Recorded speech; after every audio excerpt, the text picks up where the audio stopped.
한 주간 많이 검색해서 보셨던 뉴스 중에 신선하고 재미있는 핫 이슈들을 모아봤습니다.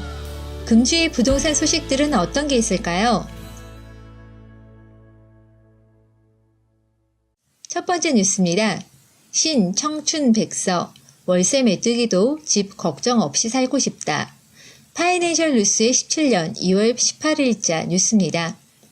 서울에서 직장에 다니고 있는 34살 A씨는 혼자 산 지 9년째입니다.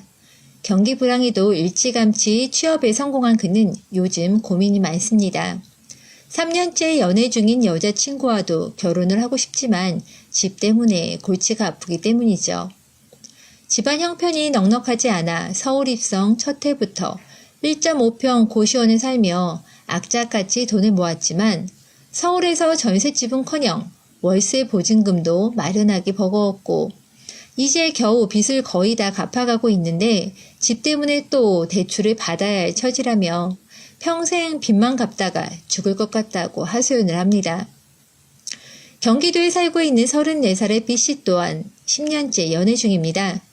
작년에 여자친구 부모님께 인사드리려 했지만 망설이다가 결국 하지 못했습니다. 경제적인 상황이 녹록치 않아 부담스러웠기 때문인데요. 결혼을 하려면 아무래도 집이 제일 중요한데 취업 후 대출금을 꾸준히 갚아 나가는데도 빚은 주지 않고 오히려 늘고만 있다고 합니다. 또 올 5월에는 집이 만기라서 이사를 해야 하는데 대출을 더 받아야 한다는 거죠. 모아둔 돈은 없고 집값은 점점 오르니 걱정이라고 한숨을 크게 쉬고 있습니다. A와 B씨처럼 집이라는 큰 장벽 때문에 결혼을 망설이는 커플들 주위에서 종종 볼 수가 있는데요. 불경기에 취업해서 돈을 벌고 있는 이들도 대출 없이 전셋집 하나 장만하기가 쉽지 않은 것이 현실입니다. 열심히 돈을 벌어도 집을 구할 수 있다는 희망보다는 절망의 크기가 더 큰 상황을 맞게 하는데요.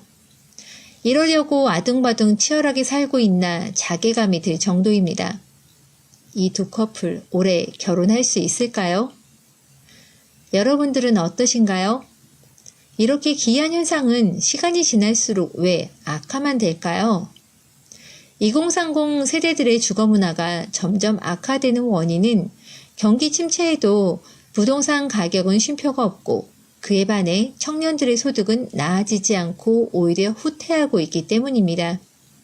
집값은 오르는데 임금은 그에 반해 비례하지 않으니까 당연한 현상이겠죠. 주거 불안 문제를 해결하기 위해서는 집값이 오르는 비율만큼 임금을 올려주든지 임금에 맞게 집값을 낮춰야 합니다. 그래야 열심히 돈을 벌면 집을 장만할 수 있다는 희망을 가져보지 않을까요? 현재 시행되고 있는 청년 임대주택이나 저리대출 등도 조건을 완화해야겠죠. 주변을 살펴보면 까다로운 조건 때문에 혜택을 보는 이가 드물고 매물도 현저히 부족하기 때문입니다. 청년들이 체감할 수 있게 실효성 있는 정책이 절실하게 필요한 때입니다. 대한민국에서 집 걱정 없이 살 수 있는 때가 오긴 할까요?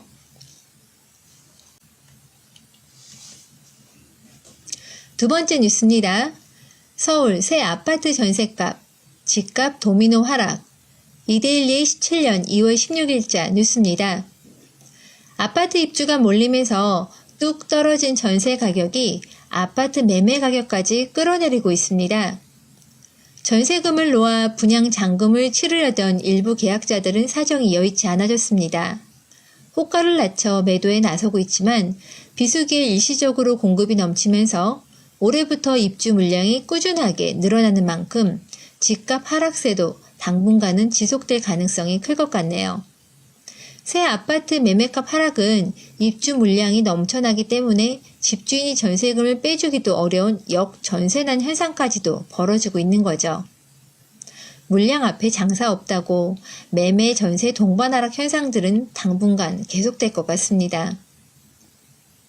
자고 일어나며 몇 천만 원씩 부동산 가격이 상승했던 과거의 모습은 앞으로는 시간이 지날수록 점점 보기 어려워질지도 모르겠습니다.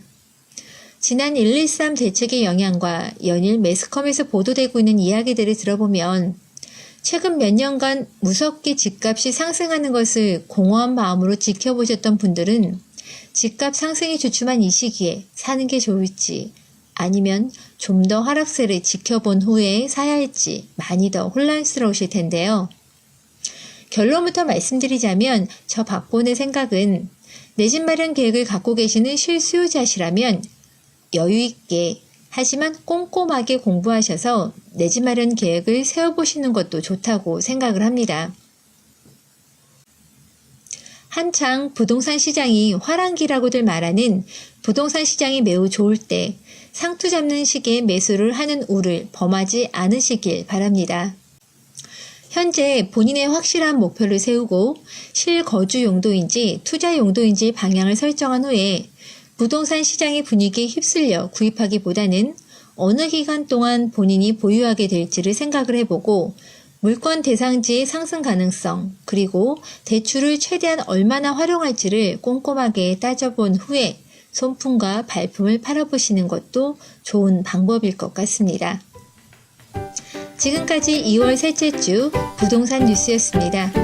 내 안의 변화를 가로막는 장벽들을 허물고 웃으면서 반가운 얼굴로 내가 먼저 손 내미는 그런 멋진 한 주 되시기 바랍니다. 감사합니다.